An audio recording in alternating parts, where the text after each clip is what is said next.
So hey everybody, how you doing? We're back from a bit of a break from the Nurture It show. We've got another run of fantastic shows coming up.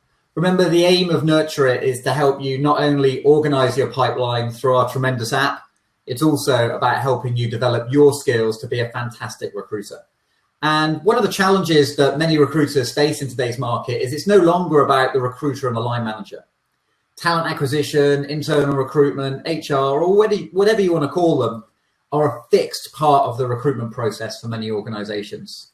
And that blows the minds of many recruiters because they're thinking, well, surely they're just getting in the way of me speaking to the line manager, the manager that's interested in the skill set, not really bothered about the process. But the reality is that there's much more mileage to be gained for recruiters in today's market by building bridges with internal recruitment teams rather than smashing down walls. And so to support you in the development of the relationships with internal recruiters, we've got a fantastic guest today. We've got Terra. Terra has been in recruiting for over 10 years now.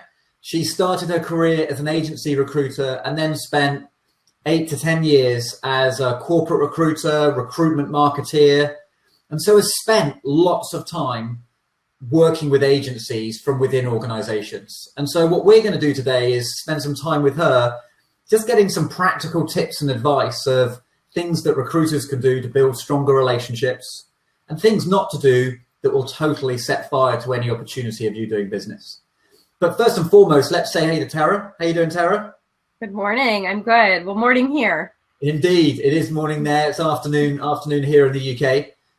So Terra, tell us a little bit about your experience as a corporate or sort of internal recruiter.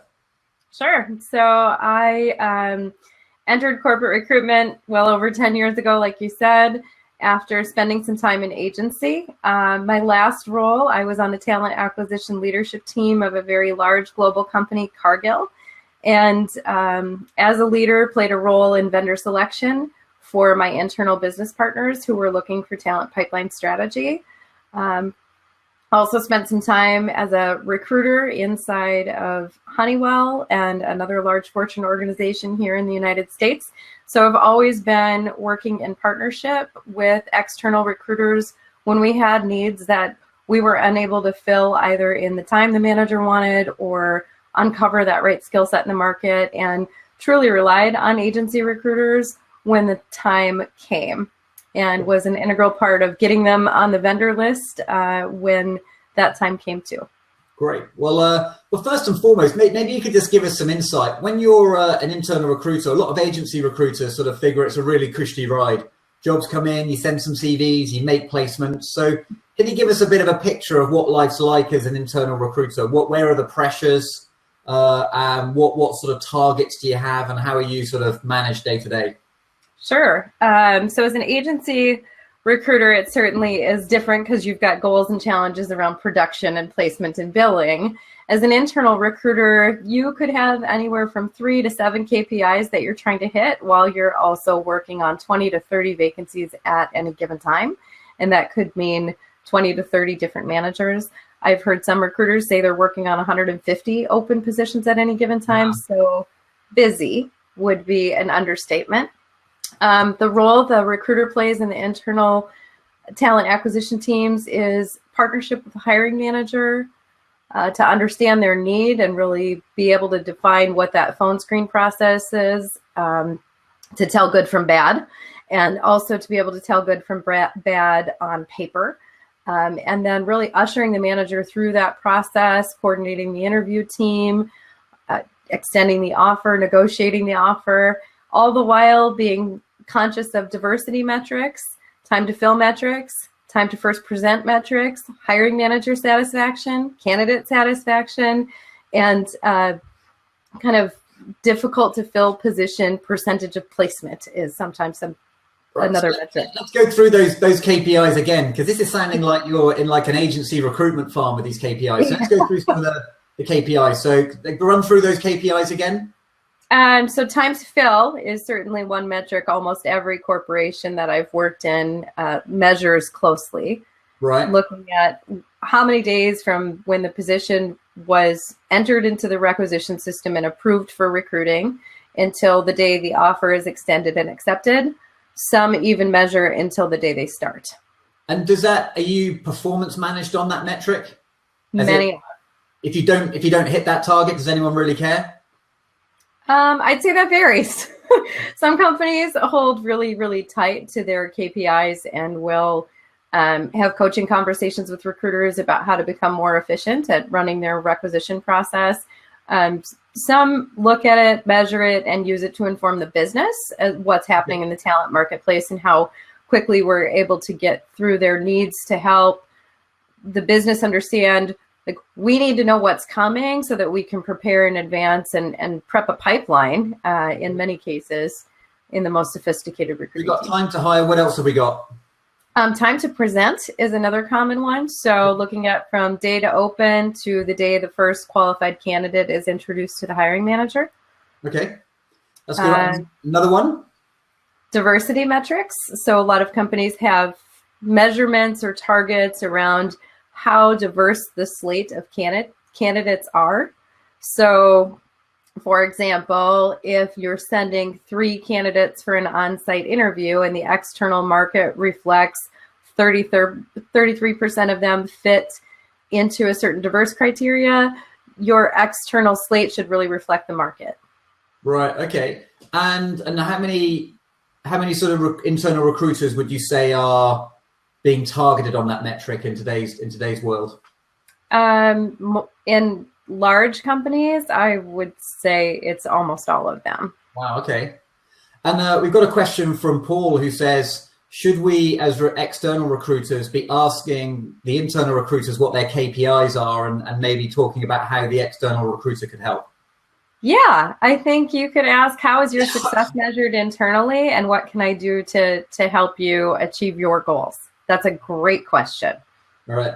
And I guess the irony is that actually often internal recruiters have got more in common with the external recruiters they work with than actually anyone else in HR that they work with or anyone else across the organization. Right.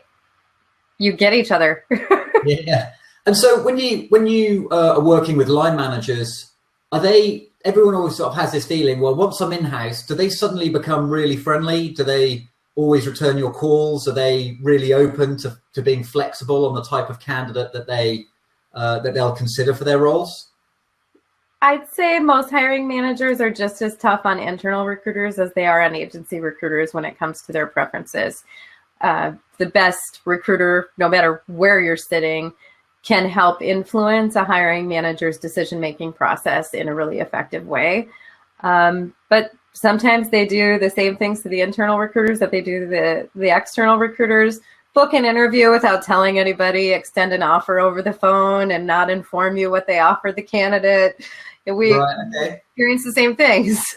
Okay, and do you still get line managers that are unrealistic about what they've got to pay and what skills they're going to get? I would say that is one of the biggest areas of influence for an internal recruiter. It's to help the hiring manager understand what the external market looks like, either through the conversations they're having with the available talent in the market or research that they've done using external benchmarking tools. It's definitely tough, right? Do you really need this degree? Is a common question. Right, and I guess it's sort of sounding almost as tough internally as externally, where in some ways more tough because like you can't walk away. At least as an agency recruiter, I can go, you're being totally unrealistic, man. Like, I'll see you around. Give us a shout when you're more flexible. Where you've got to sit there and continue to work that role. Yeah, we don't have the luxury of firing a client. Yeah, and sometimes they say. Yeah, no, so that would be that'd be good. So if we move on, when you look at that environment, I mean, I'd say that what would you say, the more an external recruiter understands your situation internally, how does that contribute to them being able to build a strong relationship with you, do you think? The questions I've asked you now, as an external recruiter, if I'd asked those questions as an external recruiter to you, how would that have helped me begin the process of building a relationship with you? I think that the first thing is absolutely like you understand and are empathetic to the situation that I'm in. which creates likability, right? For all of us. We want to work with people that we know, we like, and we trust. Coming across as adversarial or an enemy, or I'm a better recruiter than you, is not an effective approach. But when you seek to understand my role in the organization, what's hard for me and what my pain points are in my work and how you can help me, you're setting yourself up to be an integral partner for me, as opposed to somebody I might have to work with. And it's interesting you say that, Terra. I mean, I speak to quite a few internal recruiters and have a similar conversation. And what the feeling tends to be is that agency recruiters are really good at understanding line manager needs in terms of their desire for the skill set, the desire to work at a pace and a speed. But most recruiters struggle to get their head around the fact that internal recruiters have a totally different need set. They still have needs. It's just different than and they've got to spend the time learning what those internal recruiters need and the challenges that they have. Okay. Right. And sometimes that external recruiter can really help the internal recruiter when the line manager is being maybe a bit more demanding than they should be if they actually want to fill their position. So they become an ally in the business case for lowering the requirements or upping the salary. Great. Yeah, and that sort of partnership, I guess, is where both of you benefit from each other's knowledge and insight and connections. Right. We got a good question from the recruiting animal, and he said, could you share a story of how a recruiter spent time learning your needs and then built a good relationship because they focused on helping you first rather than necessarily making money? Yeah. Hey, Animal, it's been a really long time. I think we used to interact on Twitter a lot when I was at Jobs to Web.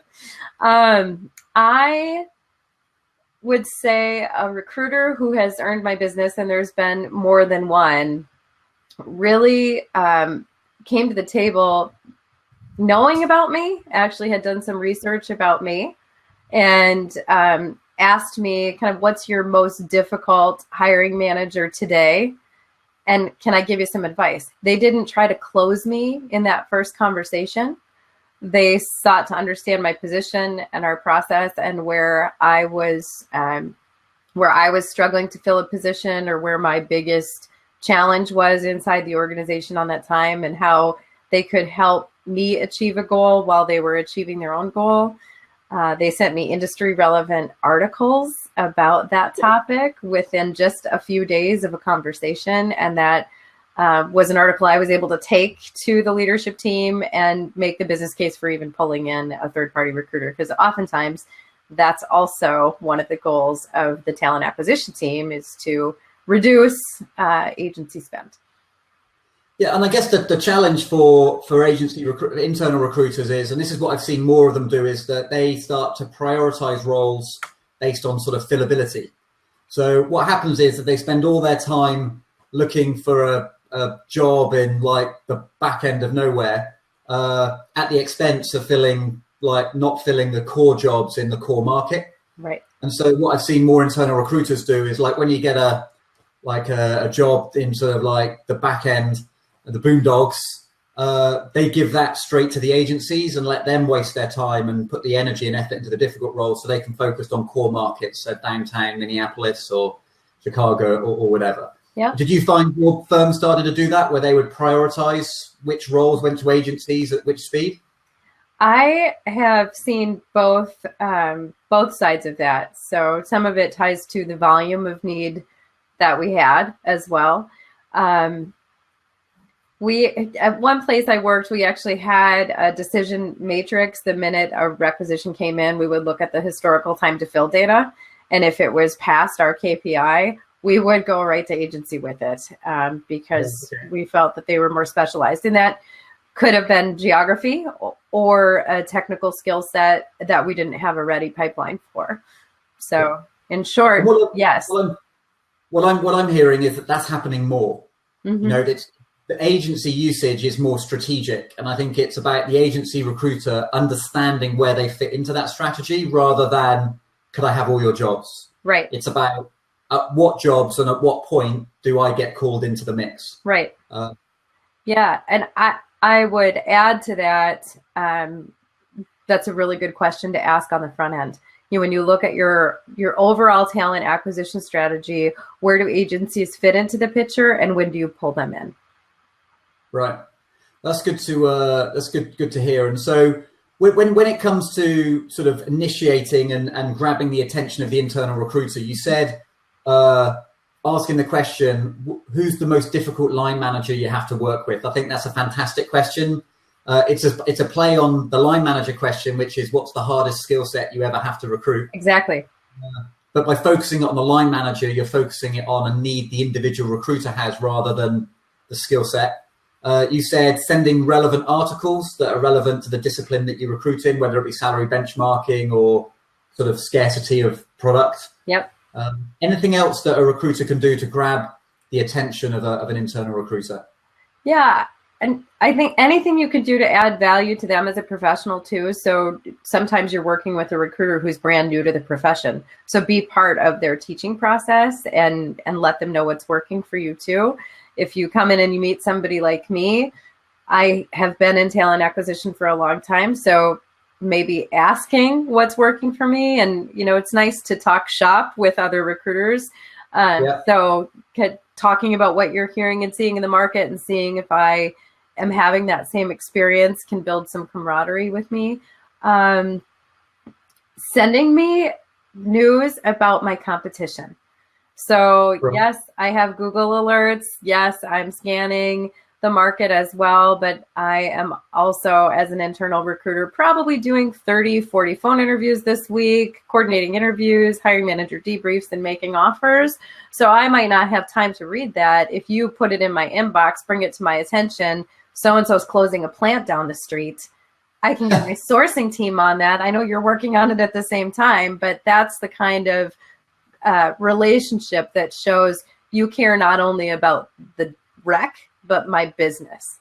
Yeah, and I think that's sort of the ability just to see the longer term, isn't it? In that sense, I agree. And I think one of the best stories I've heard recently from an agency recruiter that has sort of found a rich seam of internal recruitment clients is that they send a fortnightly newsletter out, with their favorite Chrome plugins, and it's sort of like, or their latest Boolean search string. And so all those articles are out there in SourceCon and all the different sort of websites out there. But what they're doing is they're sharing their own personal development with their internal recruiter community. Yeah. And they get fantastic success because they work in a niche where actually, even with using those skills, the likelihood of them finding like a Angular Java specialist that speaks Latvian is really difficult. So actually most recruiters recruit such a broad skill set. But that's some good things. So another really good way to grab your attention as an internal recruiter is for me to go straight to line managers. Yeah. And then get the line manager to refer me into you. How does that work? How does that feel or work when building a relationship with an internal recruiter? Sometimes it works really well, and sometimes it creates an adversarial tone. So I think a big part of it is how you approach it. And that starts when you're having that conversation with the line manager. You can learn from the line manager. What do you know about your recruiting process? Who owns the budget? In some companies, the talent acquisition team or the human resources team owns the agency budget and has full accountability for it. In others, the line manager has their own P&L that includes their own recruiting, or they've got some discretionary dollars. So it's important to understand who owns the money. And respect the process. In big companies, if you don't respect the process, the likelihood of getting on I see the question from Paul, preferred supplier list, it lowers a little bit. Yeah, I think what we'll do is we'll talk about preferred suppliers specifically, and I think that's a good objection. Yeah. And what I would say is that part of that, going direct to line managers, is respecting that when you get flipped to internal recruitment, it's not about seeing them as an obstacle. It's about engaging them in the process. So line managers care about skill sets and speed. Internal recruiters care about the process. And so even in my training business that I run, is I'll approach the managing directors about training. I get flipped to learning and development. And then I've almost got my learning and development set of questions that I ask the head of L&D. to basically say, look, you're really important. I want to work with you and I want to build a relationship. And it's understanding that both internal recruiter and the line manager are equally important as a client. So it's how do you, and if you don't do that, then you set fire to that internal relationship quite quickly. Right. You do.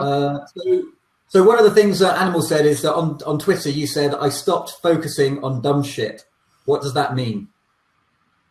I think that's probably more related to my personal life, but I can apply it to recruiting like crazy. When you focus on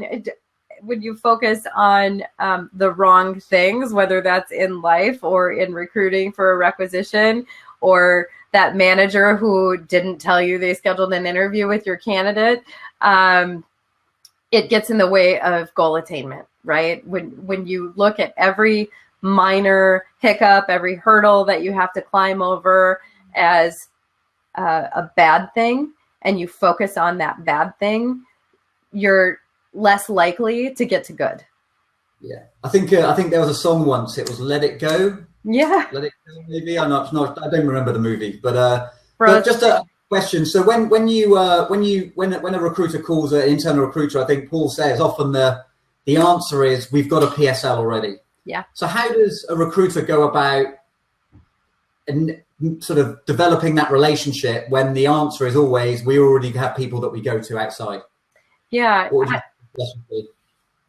I'm dealing with that right now. And I, in my experience on the other side of the table, when a recruiter would say, great, I get it, I understand, and I respect the process. Can you tell me when's your cycle? Do you do an RFP? And ask the right questions about how to get on the PSL. Who do I need to talk to? And understand the recruiter's role. Do they have influence in who makes it on that list? And if they do, again, focusing on that relationship and establishing credibility with that recruiter will help when it comes time to look at the list again.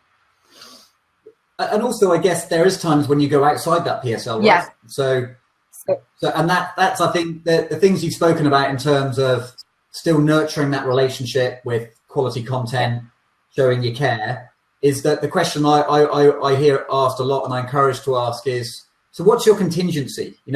When you're looking to break into a business, you're the contingency. My first director said, Alex, do you have a spare tire in your car? And I was like, yeah, of course, everyone does. And he goes, well, you're the spare tire of recruitment. So you'll go to a client, they might have an internal recruitment team.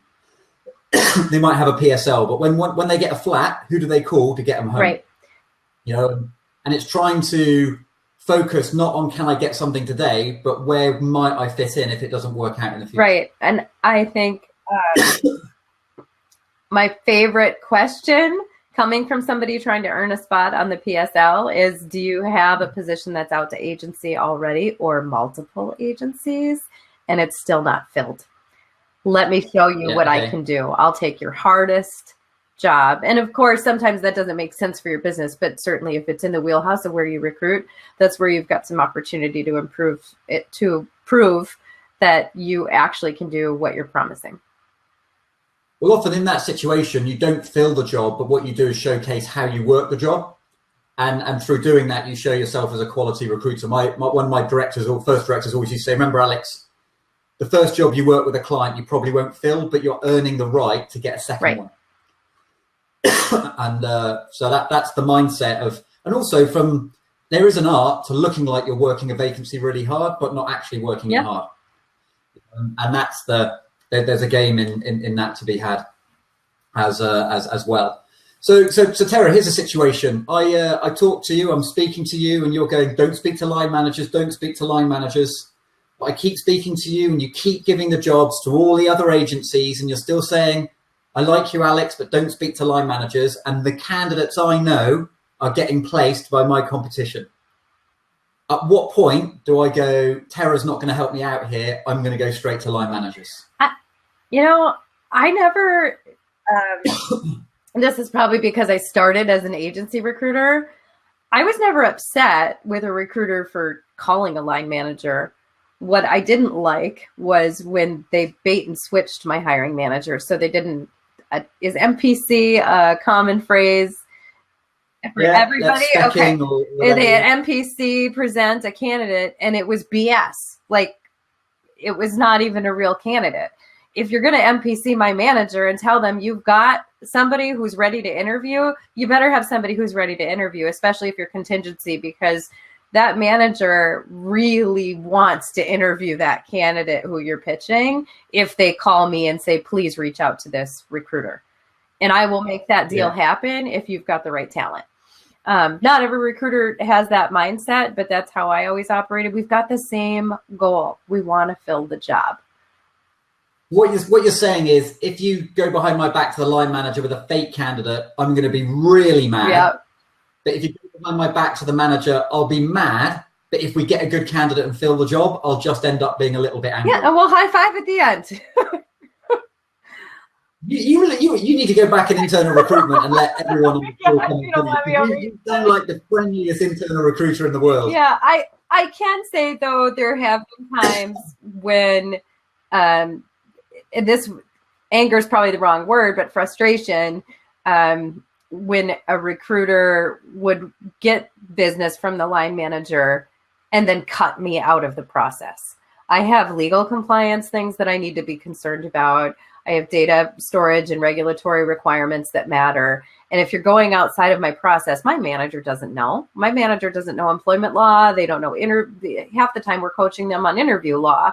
And so when you go outside of the process and put the business at risk and don't involve me, that's where you might get me angry. And I guess that's the bit that recruiters don't necessarily always get. And they sort of go, well, it's any process. It's any process. Like, right. I mean, you just want the right candidate. And where I guess you've got other things that you could get fired for, which is what you're trying to help the business with. So Animal makes an interesting point, which is a point that was told to me one point, is that I guess if someone, how would you feel if a recruiter went, well, if you don't give me your vacancies and let me place people with you, I'll just use you as a source. How would that go down? I was taught that in one of my first training sessions, early career. And whatever, it's my job. It works with line managers. I mean, by all means, if you want to approach that with a threat, go for it. But you can do that without telling anybody, right? You can go source. Fine, they become a source. But I would say that it's up to the company to train, develop, coach, keep their people challenged, pay them well, and if they feel like you saying that is suddenly going to cause an exodus of talent, then they've got a whole heap of problems, more so than that vacancy. Yeah. I've never found threats work very well in business development. Like we grew up in the same school of recruitment, so right. So that's one you think and you act on, but you never tell anybody because they've sort of worked it out already. Yeah. So just we've got a couple of things to get through. So say for example, I'm starting to do business with you.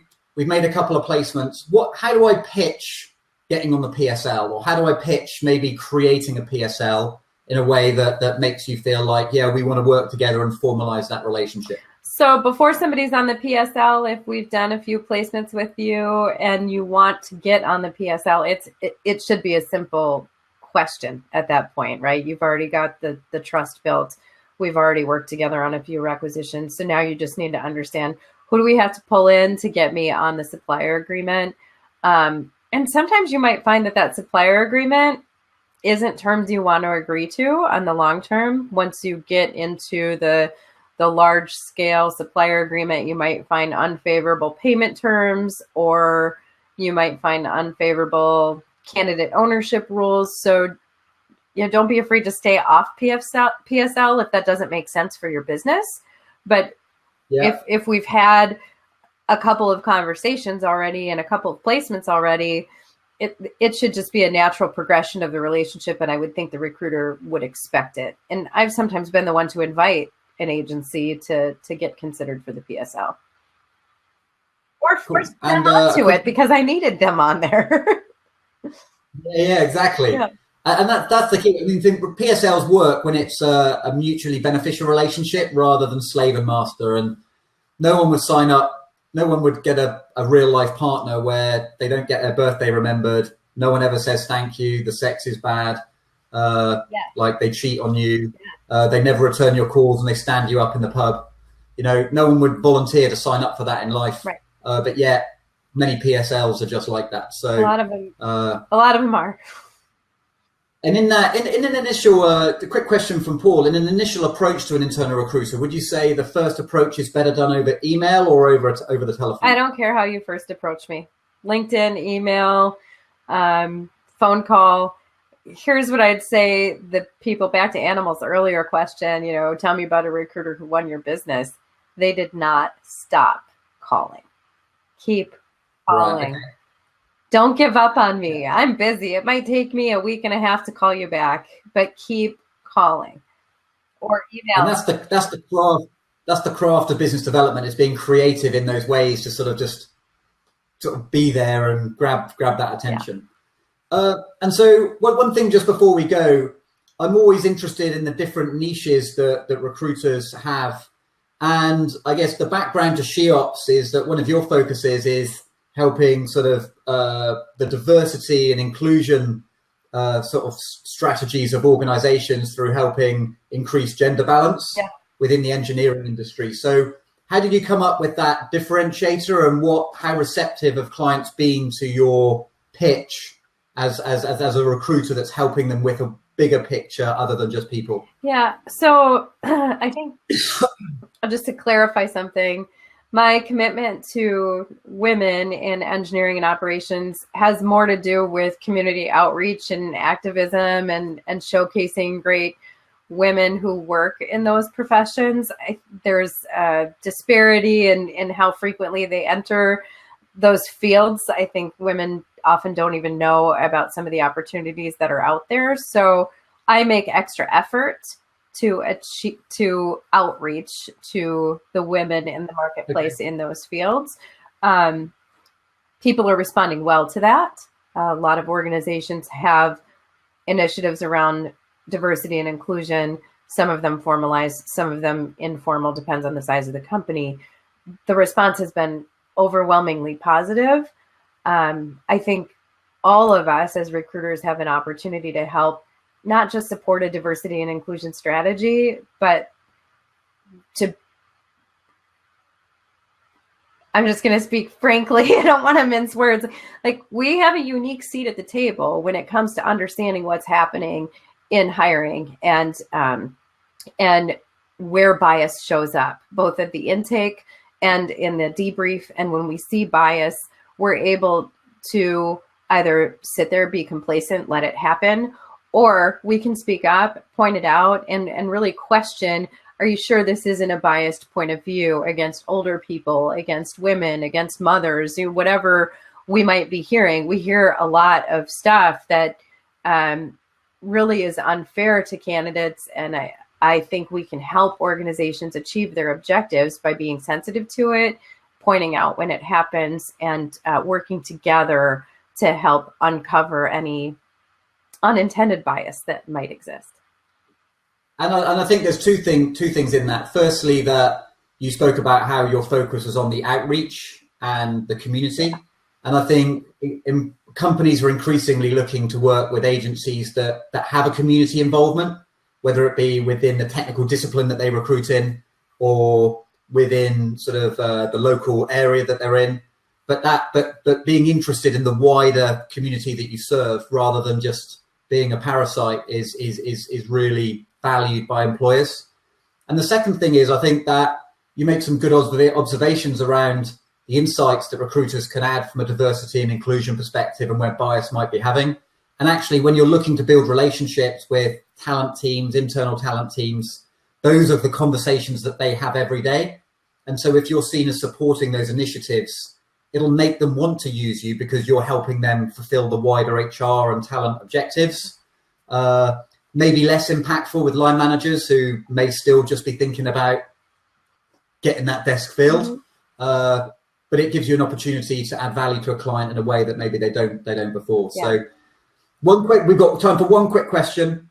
Paul said, he works a lot of retainers. So how would someone that works on a retained basis pitch an internal recruiter as to how they're different and how they can help an internal recruiter? Yeah, show me how you're different.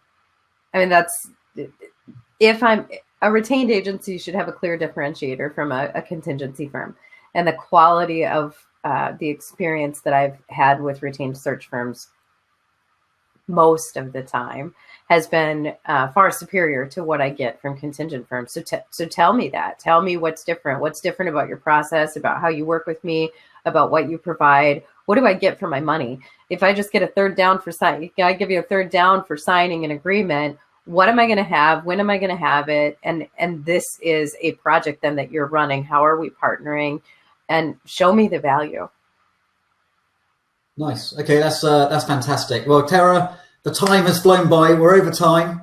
I'm sure we could go on all day. We could. You've been absolutely fantastic. I wish you the very best of luck in building your own agency there in Minneapolis. And Thank you. I'd encourage everybody to look Terra. What's your hashtag, Terra, on Twitter? At Terra Carbert. So I'll just type it. And I will admit, as much as I was on the front lines of social media recruiting in the very beginning, I am terrible at this multitasking social channels. So I will, respond to DMs or I'll receive notifications, but pushing content out right now and business planning and accounting and client visits, it's been a struggle for me. So if you guys have advice for me, I would love to hear it. Sure. Well, I'd recommend dialing into Animal Show because he covers quite a lot of those topics. Yeah. He's a good guy to be with that. So thank you. I'd encourage it's a pleasure. It's a pleasure. And for everyone that doesn't know it, check out Nurture It. It'll help you organize your pipeline and help you hopefully build stronger relationships with clients and candidates. Thank you very much. The replay will be on the website and we'll email you soon. Take care, everybody. Bye. Thanks so much for having me. Bye, everybody.